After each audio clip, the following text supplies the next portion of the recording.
मेरा नाम समीर है। आप मुझे प्यार से सैम बुला सकती हैं। आपका क्या नाम है? Nandini. Hello guys and welcome to Tea Time. Today we are gonna talk about the famous love saga of Salman and Aishwarya Rai. तो आप सभी को पता है कि ये एक बहुत बड़ी लव स्टोरी रही है। ठीक है, आज हम इसी के बारे में बात करेंगे कि ये लव स्टोरी कैसे शुरू हुई, कैसे ख़त्म हुई और क्या-क्या इस लव स्टोरी में ड्रामा हुआ। ठीक है, तो अगर बात करते हैं इस लव अफेयर की, तो ये रिश्ता शुरू हुआ था संजय लीला बंसाली के फिल्म सेट हम दिल दे चुके सनम में। Kind of team he was looking at was fine. Well, I was game to play Mastani, but not with the Bajirao he had in mind. So, which was evident probably nationally. The media made it out to be Aishwarya walks out of Bajirao Mastani. We hadn't communicated because I was. This was not always the case. Aishwarya Rai का ये statement सुने सिमी गरेवाल के show में, जब उन्होंने पूछा था उनसे कि आपको सबसे फेवरेट एक्टर जो बहुत ही हैंडसम है वो कौन लगता है, और ऐश्वर्या राय का ये था कहना। At first she was really very shy and she was like के गॉर्जियस और सेक्सी को चेंज करके आप चार्मिंग की तरफ ले जाएं, but then she answered and you can hear it. Alright, let's take someone who's obviously selected among the list of Indian men, right? Internationally recently, Salman. Salman If you've got to talk about the obvious, the physical. ये love story जैसे कि हम जानते हैं कि हम दिल दे चुके सनम के सेट पे शुरू हुई। बहुत ज़्यादा इन लोगों का आपस में लव अफेयर था। ठीक है, आपस में मिलना जुलना था and they were like very close. इनकी शादी की बातें भी चलती थी, बट इस रिश्ते में क्या प्रॉब्लम आ गई? इस रिश्ते में प्रॉब्लम हुई सलमान का अब्यूज़िव नेचर, और इसी वजह से ऐश्वर्या राय को काफ़ी दफ़ा मार खानी पड़ी, जिसकी वजह से एक दफ़ा वो अवार्ड फंक्शन में रात के टाइम सनग्लासेस वेयर करके आई थी और उनका एक जो बाजू था लेफ़्ट साइड वाला वो भी डैमेज था, जिसकी वजह से उन्होंने उस पर जो है प्लास्टर किया हुआ था। ठीक है, और उन्होंने ये बताया था अवार्ड फंक्शन के दौरान कि मैं गिर गई थी अपने घर के बाहर, जिसकी वजह से उनको उनकी आइज़ पे, लेकिन सब लोगों को समझ तो आ ही गया था कि अगर तो वो गिर भी गई थी तो उनकी आंखों पे ये चोट डायरेक्ट कैसे लग गई और वो उनकी आंखें ब्लैक क्यों हैं, एंड मतलब कि पीपल ने अपने एजम्पशंस कर लिए थे। सब लोगों ने देखा था कि उनके साथ क्या हुआ है, बट ऐश्वर्या राय ने तब तक ये सब कुछ एडमिट नहीं किया था कि सलमान खान उनके साथ मारपीट करते हैं। मगर ओवर द टाइम ये बात काफ़ी विजिबल हो गई, बिकॉज सलमान खान उनको डराते धमकाते, उनके सेट्स पर जाके तोड़म ताड़ी करते। इवन ऐश्वर्या राय के सेट पे भी जाके चलते चलते मूवी में पहले रानी मुखर्जी की जगह ऐश्वर्या राय थी, और वहाँ पे भी सलमान खान ने जाकर इतनी तोड़म ताड़ी की थी।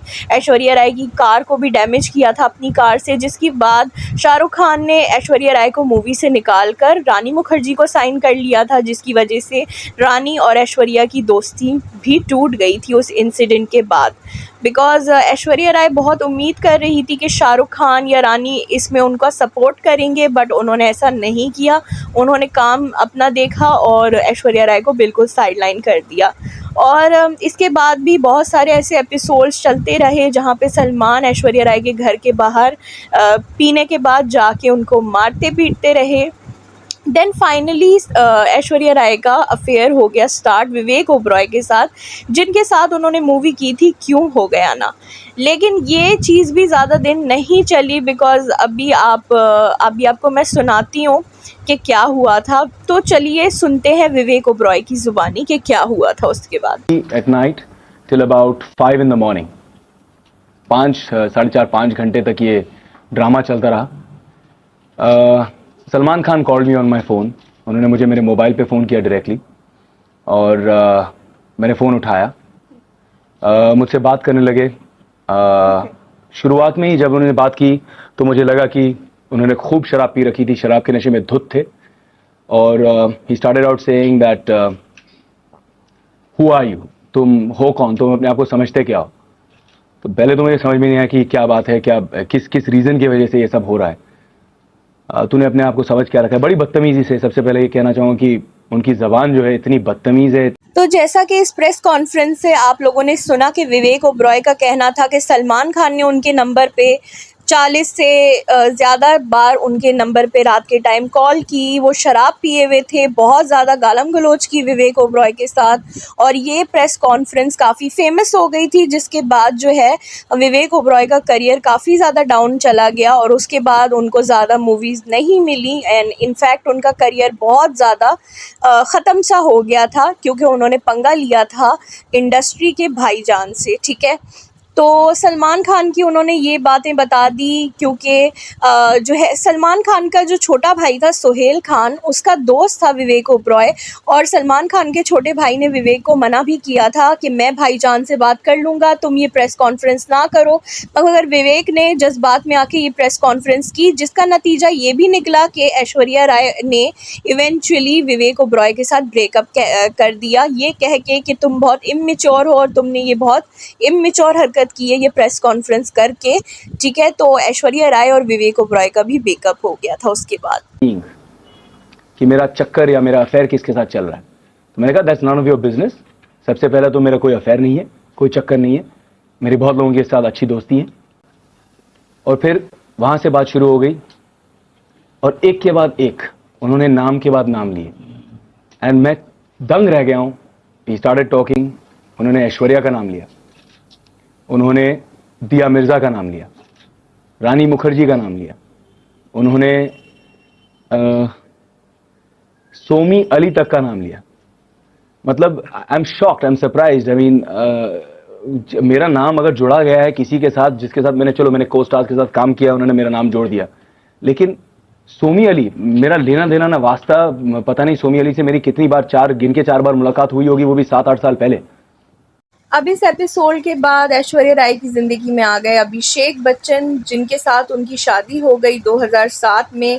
ये लोग काफ़ी सारी मूवीज़ एक साथ कर चुके थे एंड फिर eventually Abhishek propose Aishwarya Rai and उसके बाद उन लोगों की शादी हो गई थी, ठीक है। उसके बाद ऐश्वर्या राय अपनी मैरिड लाइफ में बहुत हैप्पी रही कुछ साल। उन्होंने एक बेटी को भी पैदा किया, उसका नाम आराध्या बच्चन है, और फिर काफ़ी कुछ ठीक ही चल रहा था। अभी रिसेंटली ऐश्वर्या और अभिषेक की मैरिज में कुछ प्रॉब्लम्स आ रही हैं उनके, वो भी उन दोनों के दरमियान से ज़्यादा उनके फैमिली के दरमियान, क्योंकि ऐश्वर्या राय की जो सास हैं जया बच्चन और उनकी जो ननन है श्वेता बच्चन, उनके साथ उनके थोड़े से मतलब कि इसकी वजह से वो अब शायद उस घर में नहीं रह रही हैं, बच्चन फैमिली में नहीं रहती हैं, बट फिर भी जो है वो अभी भी मिसेस अभिषेक बच्चन हैं और उनकी लाइफ काफ़ी ज़्यादा अच्छी है, स्टेबल हो गई है, क्योंकि उनके पास अपना हस्बैंड है, अपना जो है वो बच्चे हैं। But Salman Khan on the other hand बिल्कुल अकेले हैं, अभी तक उनकी शादी नहीं हुई और वो जो है वो इटर्नल बैचलर जो है वो बन चुके हैं। काफ़ी ज़्यादा सुपरस्टारडम तो उनको नसीब हुआ, मगर एक अच्छी लाइफ, एक अच्छा पार्टनर, एक अच्छी फैमिली उनको नसीब नहीं हुई।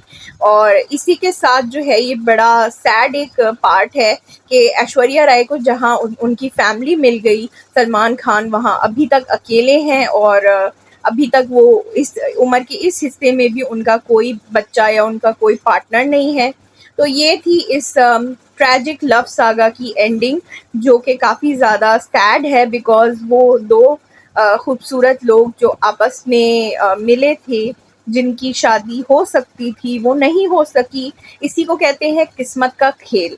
अगर आज की आपको ये वीडियो बहुत पसंद आई है तो please do like, share and subscribe to tea time. मिलेंगे आपसे नेक्स्ट वीडियो के साथ। Take care, bye bye.